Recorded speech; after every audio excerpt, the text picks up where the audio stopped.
Hello my friends. Australia is one of the countries most famous for large-scale grazing. On this continent, we can see herds of cattle or sheep, which number in the several hundreds, roaming the vast grazing lands. In the process of grazing large herds, the rotation of hundreds of cattle from one location to another is an important factor to regenerate and maintain the growth of pastures. To maintain stability in large herds and always keep them together. In addition to the skill of shepherds or farmers, we cannot fail to mention the contribution of herding dogs.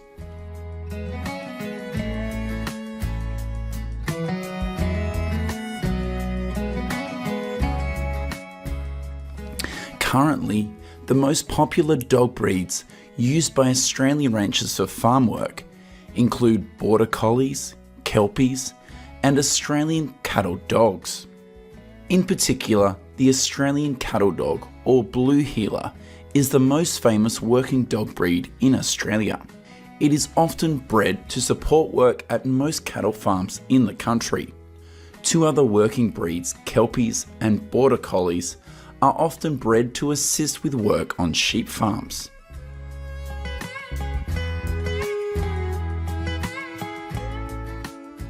A report in 2021 says there are more than 273,000 herding dogs in Australia, and they are considered an icon in the continent's agriculture.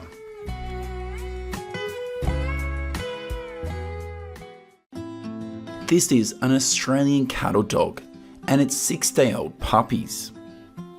At this stage, most puppies are white and their coat colour will change as they grow older. On average, each blue heeler dog usually gives birth to about 6 puppies per year, and the puppies will breastfeed for 4 to 5 weeks before moving on to be fed with other foods.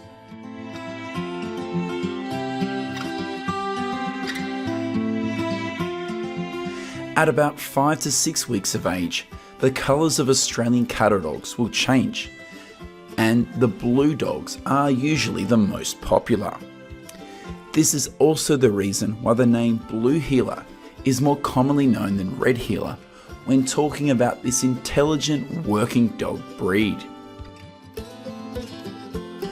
According to a report from the National Kennel Council of Australia, each year in this country, around 6,500 to 7,000 blue heeler puppies are newly registered.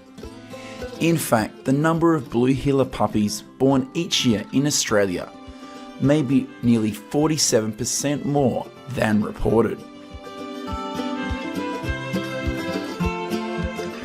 As a breed bred to work on farms, a job that requires a lot of physical activity, the Australian cattle dog is a very energetic breed. From an early age, blue heeler dogs need stimulation to keep their spirits up, which makes them able to continuously play, run, and exercise every day. Without adequate mental exercise and stimulation, this working breed will become bored and their behaviours can be more difficult to control. An Australian cattle dog usually only sleeps about 7 to 8 hours a day, instead of the usual 10 to 13 hours of other breeds. In order for these dogs to be able to work effectively on livestock farms, the diets used for them also needs to contain higher levels of fat and protein than those intended for other breeds.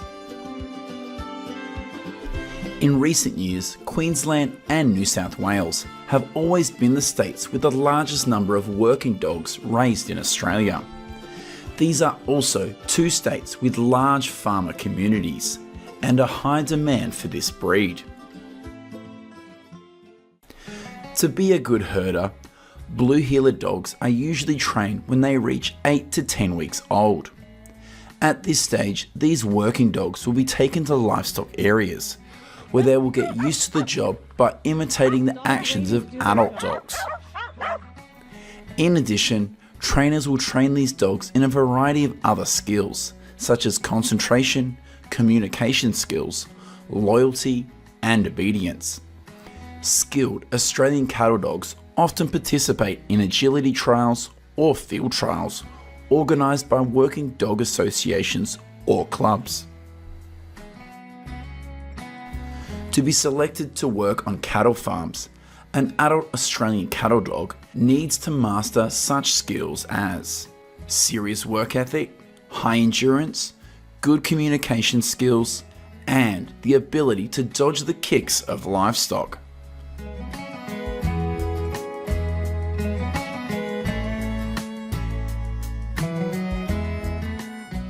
In addition to hundreds of thousands of blue heeler dogs, the Border Collie is also a working dog that is preferred by many cattle ranchers in Australia to use in the breeding process.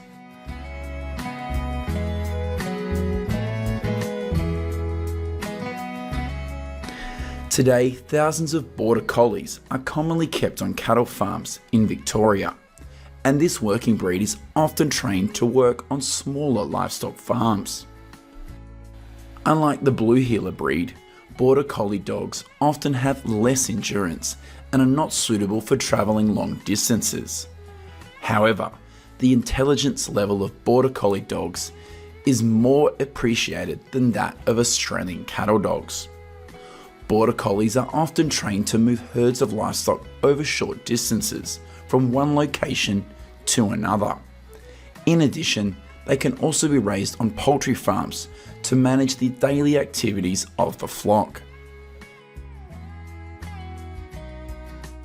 It is estimated that there are currently nearly 57,000 Border Collie dogs living in Australia, and more than half of these dogs are raised in Victoria. They are not only raised in farms, but this breed is also raised by dog sports enthusiasts or families who keep dogs as companions. This is a sheep farm near the town of Deniliquin in south central New South Wales. Here, a working breed called Kelpie was raised to help farmers herd sheep. It is estimated that there are about 45,000 Kelpie dogs being raised in Australia, and about 60% of them are raised to work on sheep farms.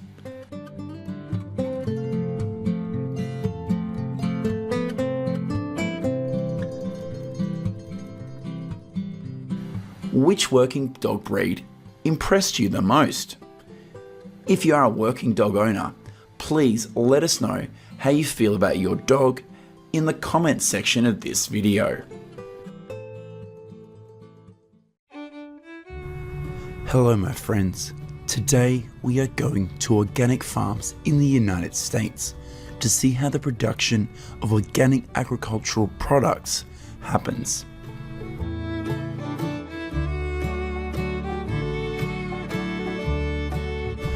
According to USDA statistics, by the end of 2022, in the United States, there are 17,445 operating organic farms with an area of 5.8 million acres.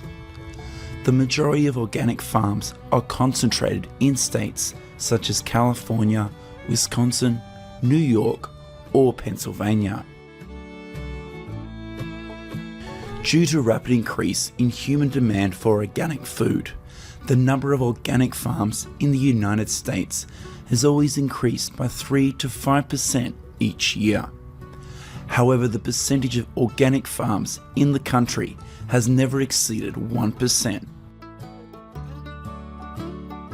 According to statistics in 2022, sales from certified organic farms in the United States amount to $9.93 billion, of which the organic products that bring the highest revenue are lettuce, milk, eggs, apples, and cattle.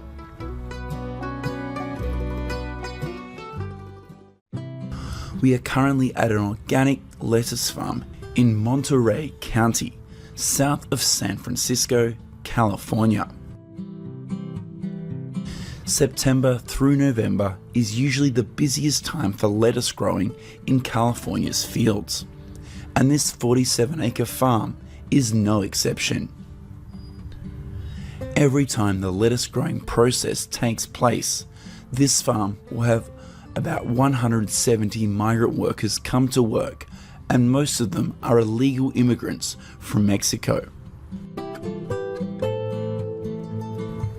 To receive USDA organic certification, this lettuce farm must meet strict product standards that include soil health requirements, natural pest control methods, and absolutely zero use of pesticides. After about 125 days, millions of organic lettuce plants on this farm are ready to be harvested. This is also when about 270 migrant workers from Mexico come here to work. According to USDA statistics in 2022, California lettuce production is 4.4 billion pounds, and about 9.7% of that is organic lettuce. Each year, the lettuce industry in the United States creates approximately 87,300 full and part-time jobs. In addition, lettuce production generates about $2.7 billion in value, of which organic lettuce farms across the country bring in a value of about $830 million.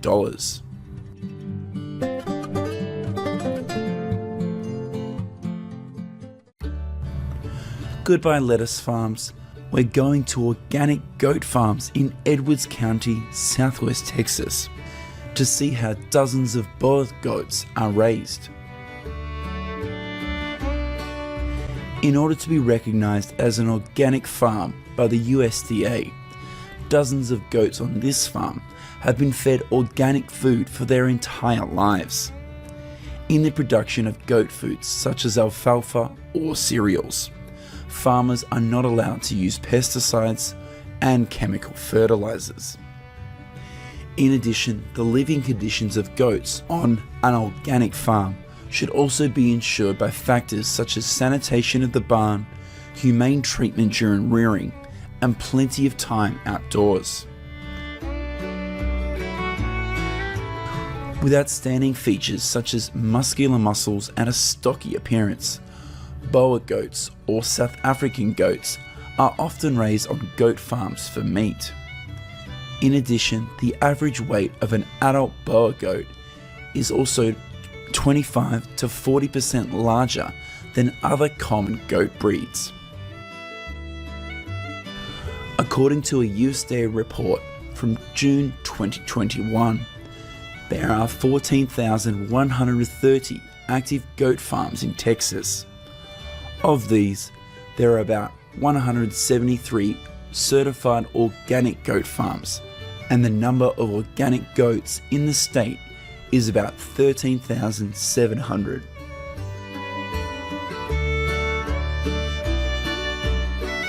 Here's what's going on at an incubator in Alabama.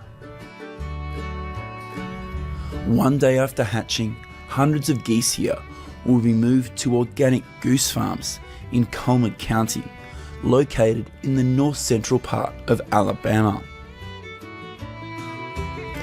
These geese will live in the barn for 2 weeks before they are released outside to roam freely on the lawns. According to statistics from the beginning of 2023, in Alabama, there are 73 active goose farms, and most of these are small-scale farms. In order to receive certification as organic from the United States Department of Agriculture, it is similar to organic goat farms. Goose farms also need to meet stringent requirements regarding the use of goose feed, humane treatment practices, and flocks of geese having plenty of outdoor access time. At this goose farm, wheat is the main feed used. In addition, geese are birds that love to eat greens and grass, so releasing them on lawns is a must for organic goose farms. According to USDA statistics, in 2021, in the United States, there are about 1,320 geese farms for the purpose of eggs and meat. In addition, across the country, there are also many farms raising geese in small numbers as part of a diversified livestock operation. According to reports from the goose meat processing facilities, approximately 7,600 geese are slaughtered in the United States each year. 23% of those are geese raised on organic farms. The amount of goose meat consumed each year in the United States is only about 3% of total poultry production. These are chicks at an incubator in Wisconsin, and they're about to be shipped to organic chicken farms in Madison City, south central Wisconsin. Currently, there are 354 chicken farms in Wisconsin that are USDA certified organic. This ranks 5th in the list of states with the most organic chicken farms. Leading on this list is California, with 702 farms. All chicken feed on an organic chicken farm must be certified organic and non-GMO. Farm owners are not allowed to use synthetic substances, growth hormones, and antibiotics in the process of raising chickens. In addition, the chickens at this farm must also have access to clean water at all times. Currently, many people have confusion about the difference between chickens raised on free-range farms and organic farms. The difference between these two types of farms is in the chicken feed. Although free-range farms also release chickens into the pasture, the supplements for chickens here are often made from genetically modified ingredients. According to statistics in 2021, in the United States, there are 5,102 certified organic chicken farms, and the number of chickens on these farms is 19.4 million. This is a very small percentage of the total of 9.1 billion chickens raised in the country. Each year, about 7.1 million organic chickens are slaughtered in the United States. In addition, the number of organic chicken eggs collected across the country is about 747 million, accounting for less than 1% of the country's chicken egg production. In 2021, sales of organic chickens nationwide reached $1.1 billion, and sales of organic chicken eggs reached $849 million.